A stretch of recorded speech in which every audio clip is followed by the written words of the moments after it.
Buongiorno amici, bentrovati. Oggi iniziamo con un nuovo argomento, ovvero la crisi del 300. La crisi del 300 in realtà riguarda anche il 400, quindi parleremo di molti aspetti del 300 e del 400. Vi saluta la mia gattona Sofì che purtroppo ha avuto un piccolo incidente e quindi deve tenere il collarino. Saluta e allora speriamo che guarisca presto, sta già migliorando, insomma è in fase di guarigione. Allora io la depongo per terra molto molto cautamente. Bene, Sofì ci ha dato il suo, il suo saluto, il suo beneplacito. Allora, vogliamo vedere di cosa si tratta la crisi del 300 e del 400. Allora, tutti pensano subito alla peste nera, metà del 300. La crisi del 300 in realtà non è innescata soltanto dalla peste nera, ci sono le carestie, c'è un crollo dell'agricoltura, un'insufficienza delle strutture agricole, cicli di carestie che precedono l'arrivo della peste. Inoltre non si tratta soltanto di una crisi sanitaria, la peste, carestie, eccetera, ma anche ovviamente di una crisi economica che in buona parte chiaramente viene causata dalla peste. Poi abbiamo anche però una crisi politica. Parleremo anche di questo, della crisi dei due grandi poteri universali, il papato e l'impero, che a partire dall'inizio del 300 perdono il loro potere, ma anche il loro carisma a favore degli stati nazionali, vedremo. Iniziamo a parlare quindi delle carestie. All'inizio del 300 vi sono numerosi cicli di carestie. Carestia. Il primo ciclo di gravissime carestie in tutta Europa va dal 1315 al 1318, poi ce ne saranno tante altre. Qual è la causa di queste carestie? Noi l'abbiamo già accennata quando abbiamo parlato della rinascita dell'anno 1000. Abbiamo detto che aumentano enormemente le terre coltivate fino all'inizio del 1300. Si mettono a coltura molte più terre di prima. D'accordo, questo è vero, però abbiamo anche detto, vi ricordate, che questo avviene solo in parte grazie a innovazioni tecnologiche, l'aratro pesante e tutte le altre innovazioni dell'agricoltura, perché queste innovazioni avvengono soprattutto tra il 1000 e il 1300. Dopo il 1300 non ci sono quasi più migliorie tecniche in agricoltura e quindi che succede? Succede che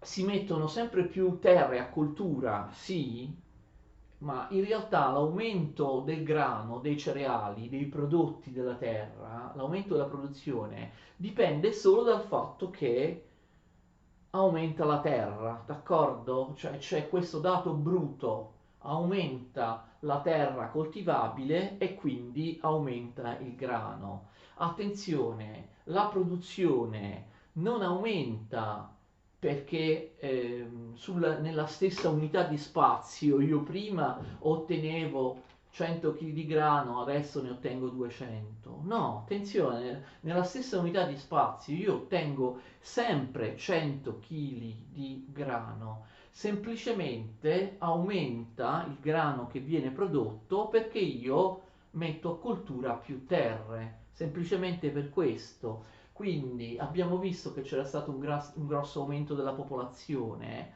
A un certo punto le risorse non sono più in proporzione con la popolazione, d'accordo? C'è uno squilibrio tra risorse e popolazione. La popolazione cresce, cresce, cresce fino al 1300, riesce a essere sfamata perché aumentano enormemente anche le terre coltivate. A un certo punto, però, attenzione, dopo il 1300 la popolazione continua a crescere, ma il numero di terre che viene messo a coltura, la quantità di nuove terre coltivabili diminuisce drasticamente, d'accordo? Per vari motivi. Quindi capite, la popolazione comincia a crescere, ma la produzione agricola dopo il 1300 non cresce più in proporzione alla popolazione. Non si possono più sfamare tutti. Basta una carestia che magari secoli prima avrebbe avuto un impatto minore perché la popolazione era molto minore, basta una carestia che appunto sarebbe stata meno grave secoli prima per far mancare i prodotti, per far mancare il cibo alle persone. Quindi, perché non si riescono a mettere più terre a coltura dopo il 1300? Non è proprio vero che non vengono messe più terre a coltura, non aumenta la superficie coltivabile dopo il 1300, però aumenta poco, ci sono meno terre da mettere a coltura. Perché? Perché voi ricordate, anche questo l'abbiamo già detto parlando della rinascita dell'anno 1000, per ottenere nuove terre coltivabili si disboscava, però tu puoi disboscare fino a un certo punto, perché il legno delle foreste nel Medioevo serve, è essenziale, non te ne puoi privare, non puoi distruggere le foreste del tutto, perché il legno serve a qualunque cosa, il legno serve a costruire le case, d'accordo? A costruire le navi.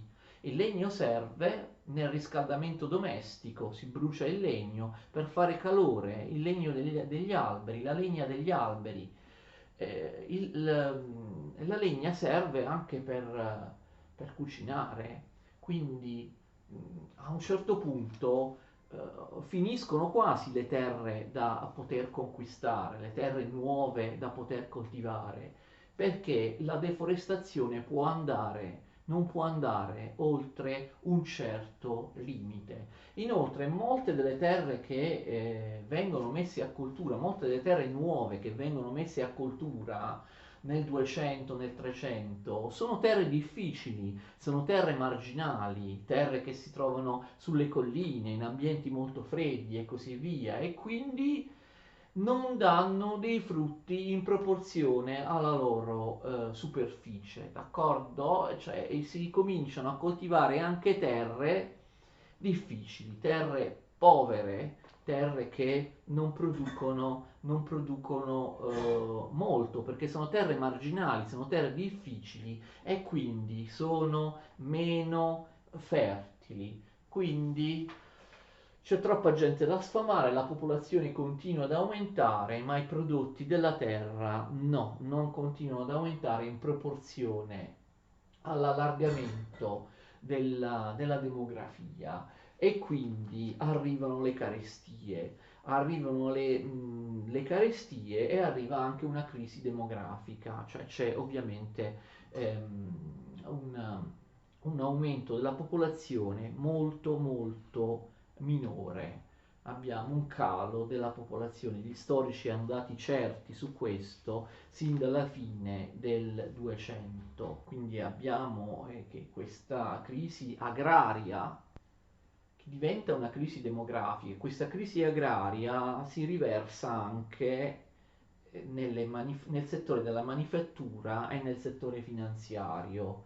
Vedremo dopo la crisi nella manifattura. Le banche sono in sofferenza, abbiamo tutta una serie di fallimenti delle banche a partire dal 1298, in cui falliscono i famosi banchieri senesi, i banchieri di Siena, i buon signori, fino al 1346, data in cui falliscono i famosi banchieri fiorentini Bardi e Peruzzi. All'interno, ecco, di queste due date noi abbiamo tante altre banche che devono chiudere, non possiamo ovviamente nominarle tutte. Quindi molti dicono, ma i Bardi e Peruzzi nel 1346 falliscono perché hanno in maniera avventata prestato molte somme di denaro sia al re d'Inghilterra sia al re di Francia nelle prime fasi della guerra dei cent'anni, però molti altri storici hanno messo in evidenza che non è solo questo il motivo del fallimento delle banche. C'è appunto un'economia che stava dando segni di cedimento. La crisi in agricoltura faceva in modo che i contadini vendessero e acquistassero molte meno merci e che potessero pagare molte meno tasse tasse ai signori, e quindi questo alla fine si traduce in una minore liquidità per le banche che finiscono per fallire. Poi arriva la peste, d'accordo? Nel 1347 arriva la peste in Europa. La peste è una malattia, un'epidemia nuova, che significa che, nuova ovviamente per gli uomini del tempo, significa che la peste era assente in Europa occidentale da molti, molti secoli, quindi nessuno se la ricordava più. Quindi arriva proprio a terrorizzare le popolazioni. Le popolazioni dell'Europa occidentale erano abituate a malattie terribili, epidemie dovute alla scarsa igiene, al fatto che i cibi e le bevande erano regolarmente infette. La peste arriva, ma l'Europa occidentale conosceva già il tifo, specialmente il tifo esantematico che dipende dalla cattiva igiene, conosceva il vaiolo, conosceva la lebbra. La lebbra era arrivata portata dai crociati in Europa occidentale dopo il 1150 ed era stata interpretata come una punizione divina, no? Per non essere riusciti a conquistare, a liberare Gerusalemme e gli altri luoghi santi. Dio avrebbe punito la cristianità inviando la lebbra, d'accordo? Però attenzione, ovviamente oltre a tutte queste malattie, nel Medioevo si moriva per tantissime cause, per tantissime cause anche banali. La medicina non aveva niente a che fare con la medicina moderna, le condizioni di vita, appunto le condizioni igieniche erano terribili. Eh, Però, tuttavia, anche se l'uomo medievale era abituato ad una morte precoce, ad una vita media che non durava molto a lungo, la peste rappresenta comunque una novità, perché prima è una cosa nuova, quindi non è una malattia a cui gli europei erano abituati e quindi li terrorizza particolarmente. La peste inoltre ha, come tra poco vedremo, una percentuale di letalità di gran lunga superiore a qualunque altro tipo di epidemia, a qualunque altra malattia dell'epoca. La peste arriva all'improvviso, si diffonde molto velocemente a differenza di altre malattie. Si muore anche all'improvviso, dopo sofferenze terribili, dopo aver subito dei sintomi spaventosi, d'accordo? Quindi la peste viene vista come veramente qualcosa di molto molto di impressionante rispetto alle altre cause di morte e anche alle altre epidemie che c'erano, a cui comunque gli europei erano abituati, ma una cosa è morire lentamente insieme alla propria famiglia, accanto alla propria famiglia, con i conforti religiosi. Altra cosa è morire in pochi giorni di peste, con delle manifestazioni, vedremo, veramente orrende, vedere morire intorno a sé la maggior parte della popolazione, del proprio villaggio, della propria città. Quindi la peste viene vista proprio come qualcosa di terribile. Soltanto nel 1896 abbiamo capito che responsabile della peste è un bacillo che viene chiamato bacillo di Yersin proprio per via del suo scopritore, il dottor Yersin, isolò per la prima volta, pensate, tempi molto recenti, solo nel 1896 abbiamo capito quale fosse l'agente responsabile della peste, il bacillo di Yersin. La peste arriva in Europa, attenzione, la peste si manifesta in due modi. Noi abbiamo due varietà di peste a partire dal 1347. La peste bubonica e la peste polmonare. La peste bubonica è la prima forma in cui la peste si manifesta. La peste bubonica,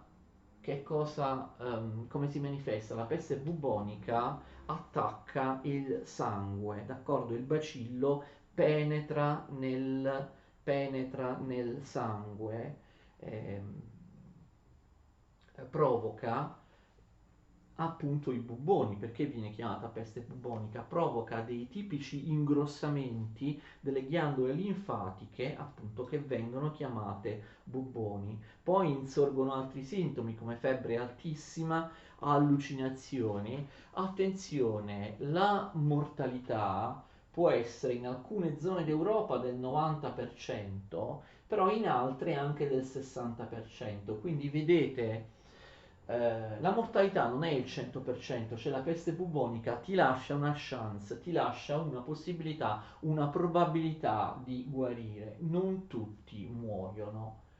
Come il bacillo della peste, che noi oggi chiamiamo bacillo di Yersi, penetra nel sangue? Attraverso un trasportatore, d'accordo? Questo trasportatore è la pulce.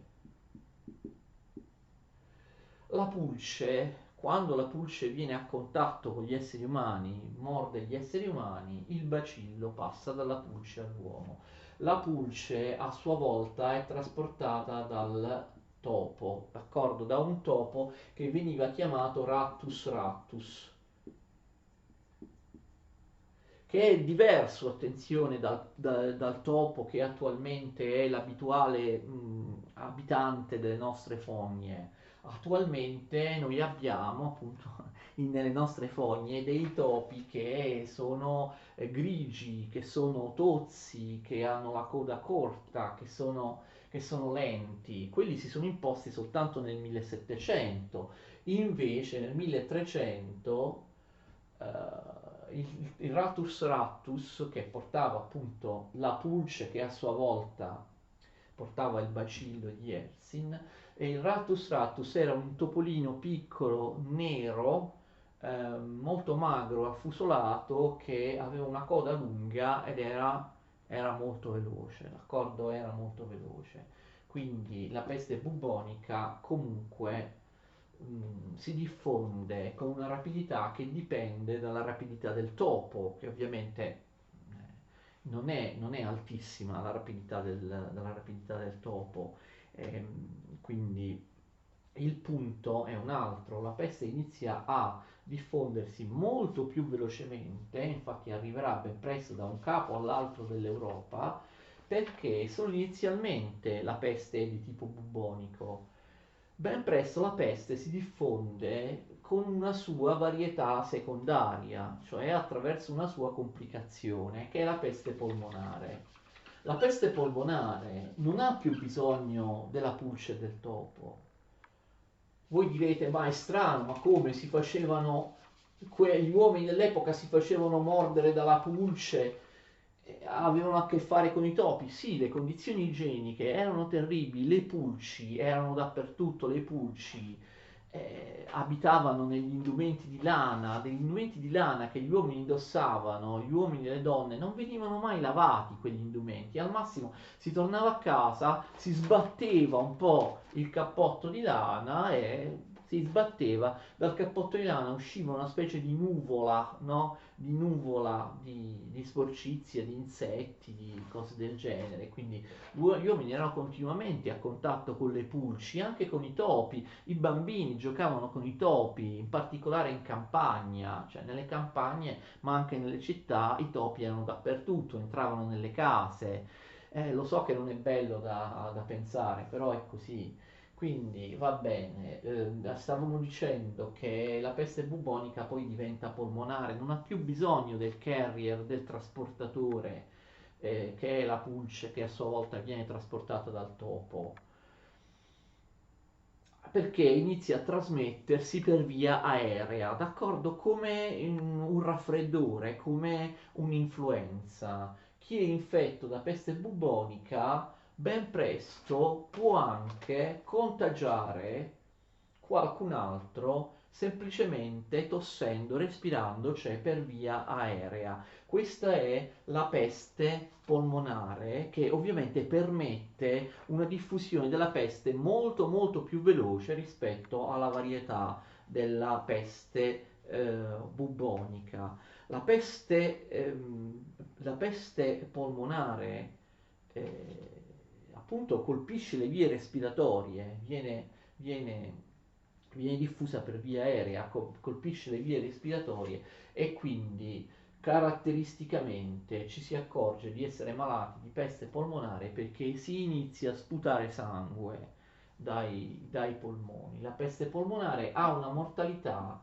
che è virtualmente del 100%, quindi capite qualcosa di spaventoso. Mentre la peste bubonica ti dava qualche possibilità di sopravvivere, con la peste polmonare muoiono praticamente tutti. Immaginate il terrore che arriva magari in un paesino, in un villaggio, quando iniziano i primi casi di peste polmonare, praticamente gli abitanti del villaggio sanno che moriranno tutti. Allora, la medicina era completamente impotente, non si conoscevano i batteri, i bacilli, eccetera. A nessuno viene in mente che la causa della peste possa essere contenuta nelle pulci oppure nei topi. Pensate che addirittura nelle prime fasi e per molto tempo non si credeva neppure alla tesi del contagio. Come potevano, scusate, come potevano gli uomini dell'epoca difendersi dalla peste se non capivano neppure che questa passava da un malato ad un sano, che il malato contagiava un'altra persona? Sembra incredibile, ma la tesi del contagio era minoritaria, la tesi del contagio era portata avanti soprattutto dalle credenze popolari, ma i cosiddetti sapienti, i medici, i filosofi, sostenevano che non fosse vera. Ovviamente, se avessero capito che la peste si diffonde per contagio, avrebbero potuto prendere alcune elementari precauzioni sanitarie che oggi prendiamo, ovviamente per il coronavirus, per qualunque tipo di malattia del genere. Avrebbero potuto fare la quarantena, impedendo alle navi di far sbarcare merci infette, di far sbarcare marinai infetti. Ovviamente dalle navi sbarcavano anche i topi appestati, ma nessuno badava purtroppo ai topi, nessuno capiva che erano i topi a portare la peste. Si sarebbero potute creare barriere sanitarie, no?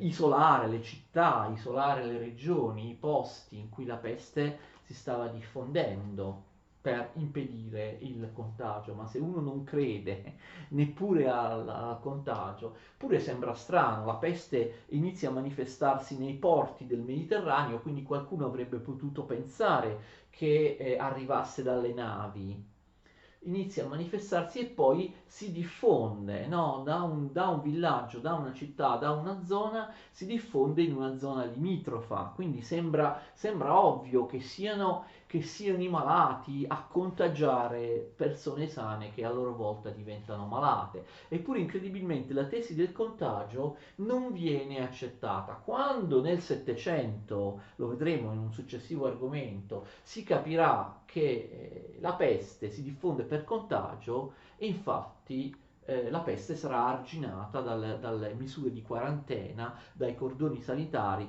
dall'isolamento forzato e controllato dall'esercito delle zone dove la peste si era diffusa.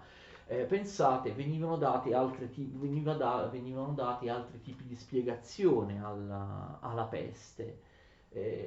Si supponeva che ci fosse una corruzione dell'aria, cioè che la peste derivasse non da un contagio, no? Da un agente che contagiava, ma da una corruzione dell'aria. L'aria in generale diventava corrotta anche per via dell'influsso degli astri. Questa era una delle credenze. Poi l'altra credenza purtroppo è che vi fossero degli untori, ricordate i Promessi Sposi di Manzoni. Spesso gli untori venivano identificati con gli ebrei perché molti cattolici, soprattutto a livello popolare, a livello contadino, odiavano gli ebrei. Si diceva che gli ebrei volessero uccidere i cristiani attraverso la peste e quindi avvelenavano i pozzi, cioè fossero loro consapevolmente a diffondere la peste, fossero degli untori. Si pensava che ci fosse un complotto, no? Alla base della peste ci sono gli ebrei. Moltissimi ebrei vengono massacrati, non è la prima volta che succede questo in Europa. La cosa è completamente assurda, si tratta di una logica del capro espiatorio, naturalmente, perché gli ebrei si ammalavano e morivano di peste esattamente come i cristiani, cosa che venne fatta notare anche all'interno di documenti ufficiali, anche da alcuni papi, cioè il papato stesso, che non ha mai avuto simpatia per gli ebrei, comunque finì per smentire questa credenza, perché tutti vedevano che gli ebrei si ammalavano e morivano come gli altri, quindi la medicina era impotente, le cause della peste assolutamente non si trovavano, non si trovavano, e quindi vedremo poi, vedremo poi qualche altra cosa in proposito. Allora, la peste arriva dall'Oriente, perché in Oriente la peste c'è sempre stata, mentre in Occidente abbiamo visto,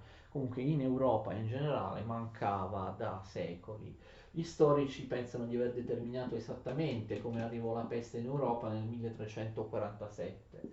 L'anno prima, nel 1346, una nave infetta piena di appestati e piena di topi che portavano il bacillo della peste salpa da Caffa. Caffa, ricordate, ne abbiamo già parlato, è una colonia dei genovesi sul Mar Nero.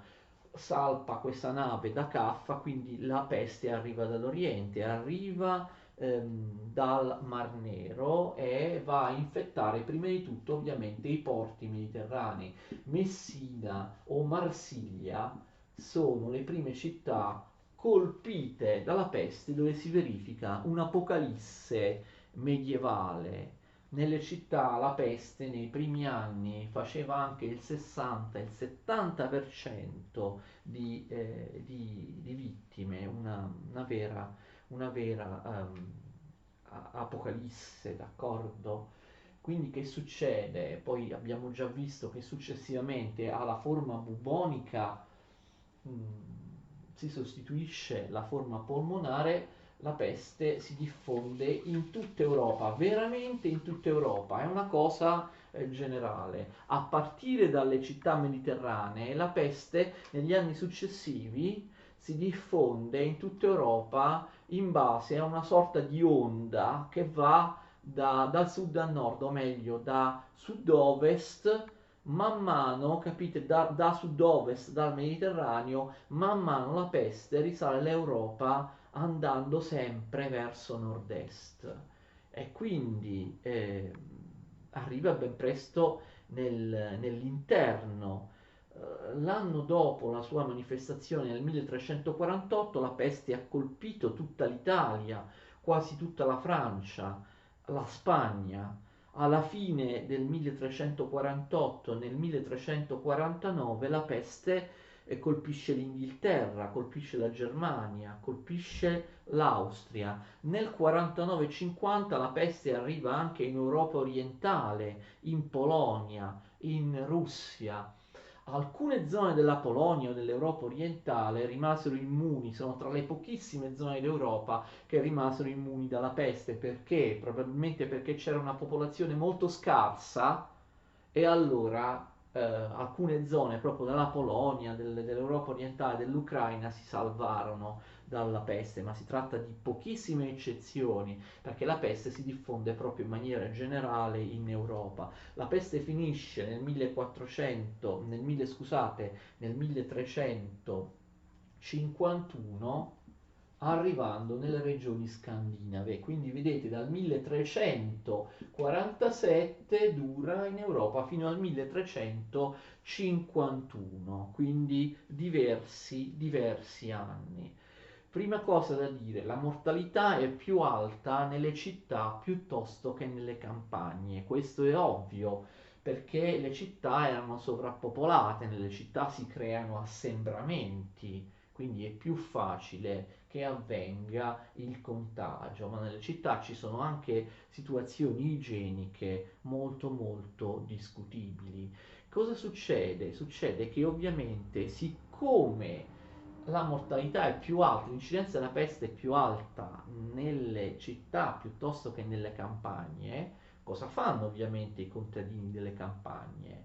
Fuggono nelle città, quindi le città diventano ancora più sovrappopolate, la densità abitativa aumenta ancora di più perché la città accoglie contadini disperati in fuga, che peraltro fuggono non solo dalla peste ovviamente, ma dalla carestia maggiorata dalla peste, perché è chiaro che se molti contadini muoiono le terre vengono abbandonate e i raccolti non ci sono, e quindi i contadini che muoiono di fame vanno nelle città, aumentando però in questo modo la densità e quindi aumentando la mortalità. Un'altra cosa da dire è che la peste arriva in Europa per restarci. Attenzione, questa è la prima epidemia di peste, la più terribile, la più letale, dal 1347 al 1351, quella che viene chiamata anche peste nera o morte nera, Black Death in inglese. Ma fino all'inizio del 400 ci saranno addirittura altre 5 epidemie di peste, quindi la peste sparisce nel 51, poi dopo pochi anni ritorna, un'altra epidemia generale in tutta Europa, poi circa ogni 10 anni la peste ritorna in Europa nella seconda metà del 300, in particolare ci sono enormi epidemie di peste dal 1360 al 1390, ma l'ultima sarà dal 1397 al 1402, quindi la peste è un flagello che torna. Ogni volta in cui torna, ogni volta che registriamo una nuova epidemia di peste, la letalità è sempre minore. È chiaro questo, perché gli europei man mano sviluppano degli anticorpi alla peste. Inizialmente erano stati presi ovviamente erano stati presi di sorpresa, non avevano anticorpi perché da secoli e secoli la peste era assente in Europa, quindi muoiono comunque moltissime persone anche nelle epidemie successive, però meno rispetto alla prima epidemia, alla cosiddetta peste nera, d'accordo? Peste nera.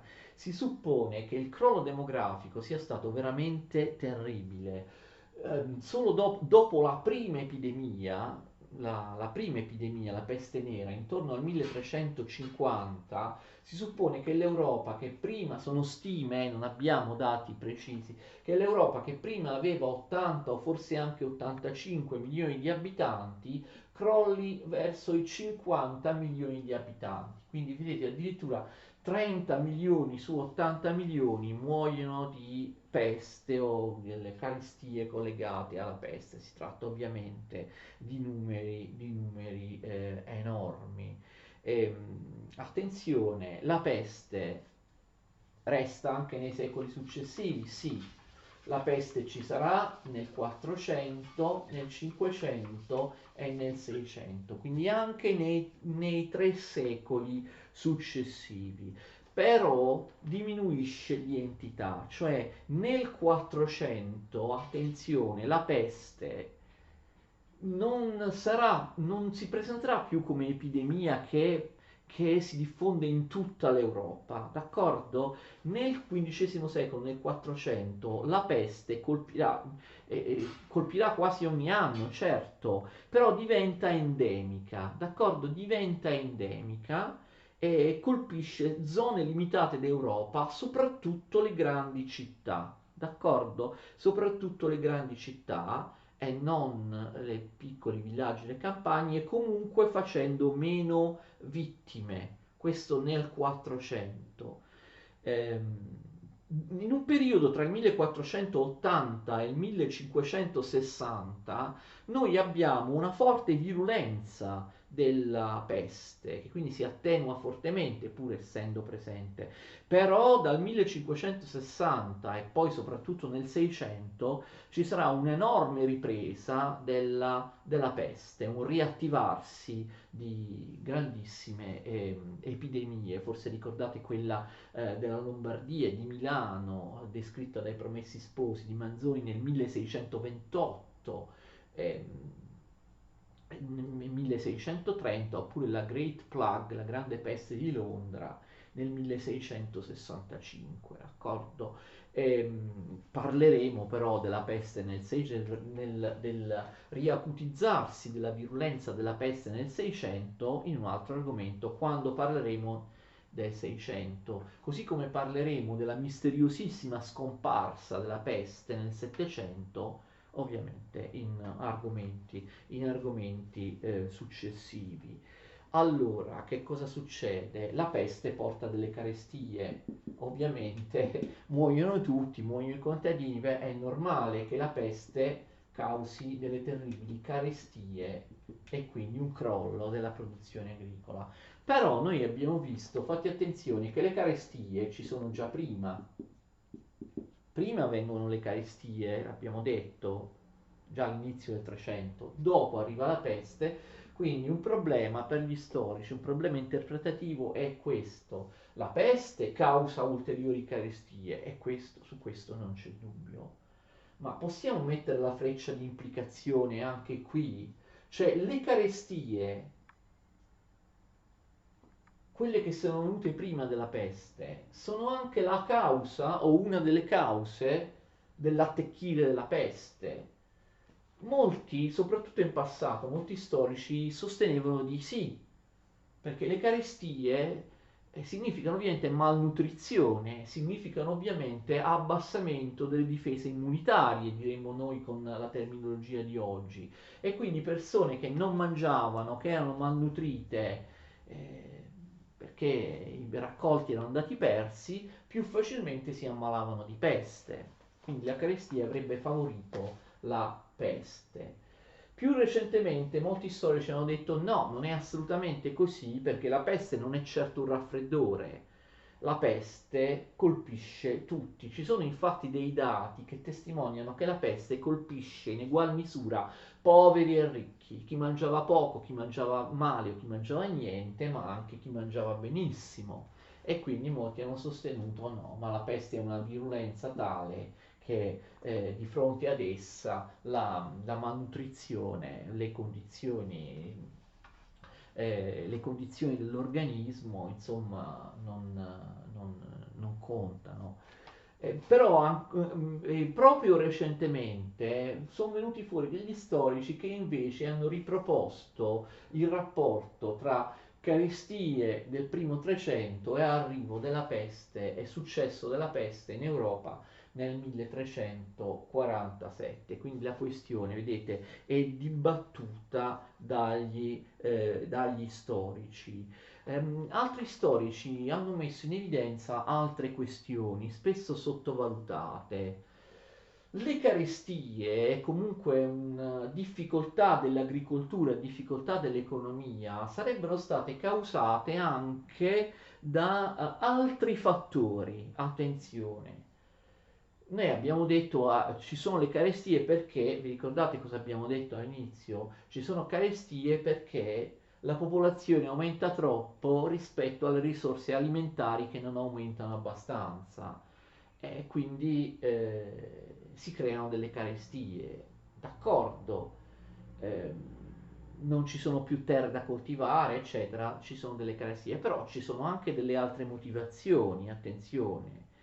Molti puntano il dito sulle spese improduttive, sui costumi lussuosi. Sia l'aristocrazia sia la borghesia nel 200, essendosi arricchita molto, avrebbe iniziato a spendere non per investimenti produttivi, ma in spese, in consumi lussuosi, in spese del tutto improduttive, che testimoniano però il rango del personaggio che spende, d'accordo? E quindi prodotti di lusso invece che investire nelle manifatture, nell'agricoltura, nelle banche. Quindi una nobiltà, ma anche una borghesia che nel 200, prima della crisi economica del 300, sarebbe diventata una nobiltà, una borghesia parassitaria, d'accordo? Parassitaria, una nobiltà che non è più una nobiltà guerriera,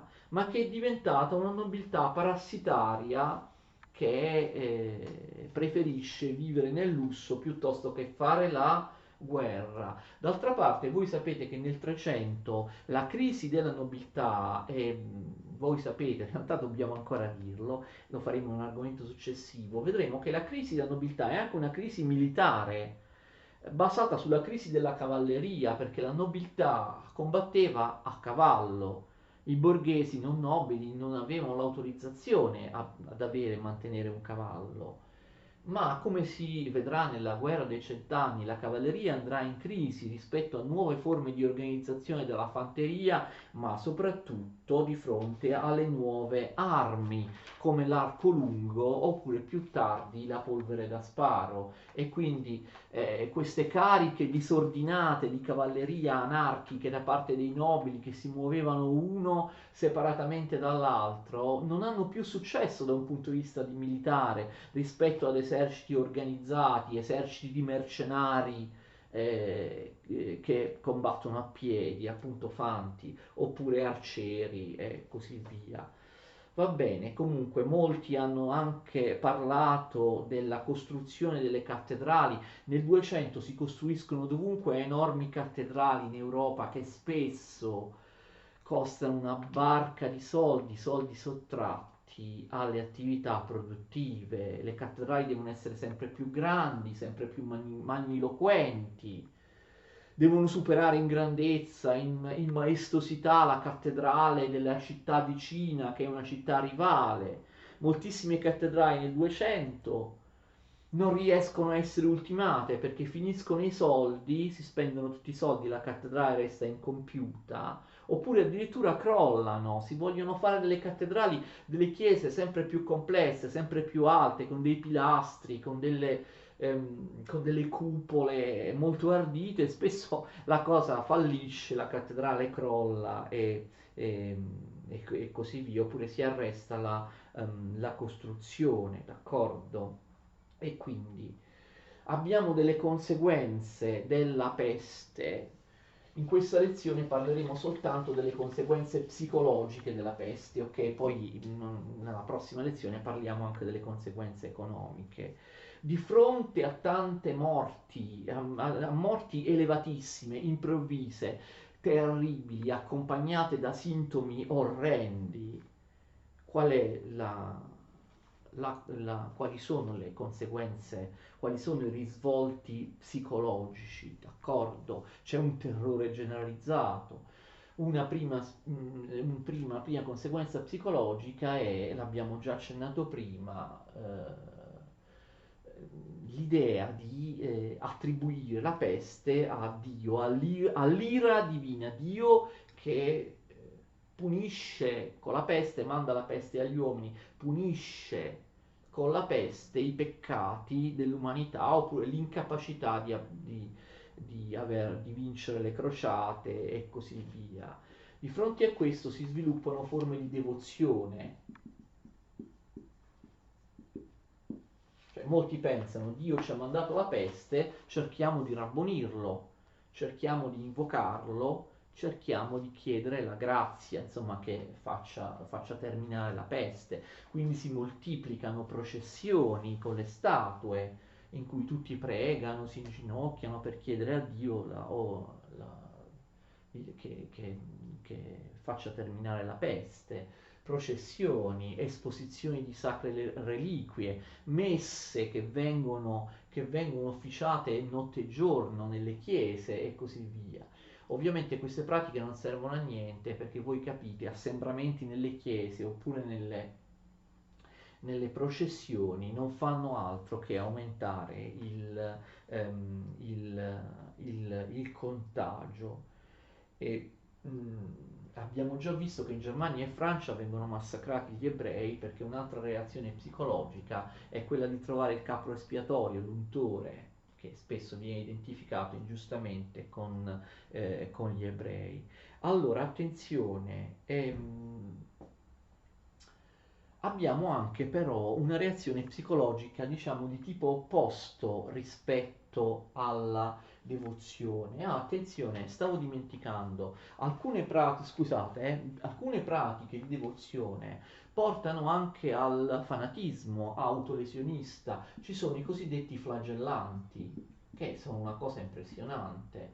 Per placare l'ira di Dio, molti si mettono in testa di punirsi, di autopunirsi, di sottoporsi a delle privazioni o a delle vere e proprie sofferenze. Questi flagellanti sono gruppi di persone, soltanto uomini, che vanno di città in città vestiti solo con una tunica, eccetera, arrivano nella piazza principale della città, si spogliano e si flagellano da soli con delle fruste, o meglio, proprio con dei flagelli, che sono delle fruste con una punta metallica alla fine. Si flagellano sulla schiena davanti a tutti in questa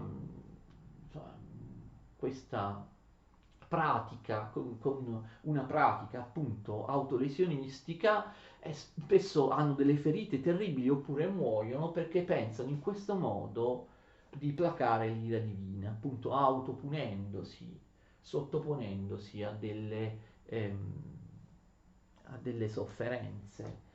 Però attenzione, abbiamo anche, spesso molti libri di testo non lo mettono in evidenza, una reazione psicologica opposta, cioè succede che di fronte all'arrivo della peste, alla certezza o quasi certezza della morte, saltino tutti i freni morali. E cosa succede? Succede che, per esempio, in un villaggio arriva la peste polmonare, tutti sanno che entro breve tempo saranno morti. Allora cosa fanno? Abbandonano ogni freno morale, ogni convenzione sociale e spesso il villaggio impazzisce completamente, la gente inizia ad ammazzarsi, si ammazzano tra di loro, sanno che devono morire, si ammazzano in un crescendo di follia, oppure proprio impazziscono, iniziano a ballare, a cantare in maniera frenetica, folli, prima prima di morire, oppure si abbandonano al sesso sfrenato e violento, d'accordo? Sanno che devono morire, hanno queste manifestazioni quindi folli che fanno precipitare il villaggio nella totale anarchia e quindi violenze, uccisioni, violenze sessuali, sesso sfrenato e così via, eccetera, da parte di una popolazione disperata che si aspetta la morte. Oppure addirittura si organizzano banchetti di morte. Sanno che dovranno morire, in qualche modo accolgono la morte con un banchetto, con dei pranzi dove consumano tutto quello che hanno, uccidono tutti i loro maiali, i loro buoi, mangiano tantissime pietanze, a volte proprio per esorcizzare la morte, perché di fronte alla morte si inizia a pensare, ecco, accogliamo la morte saziandoci, ammazziamo tutti i nostri maiali, tanto non ci serviranno più, mangiamo.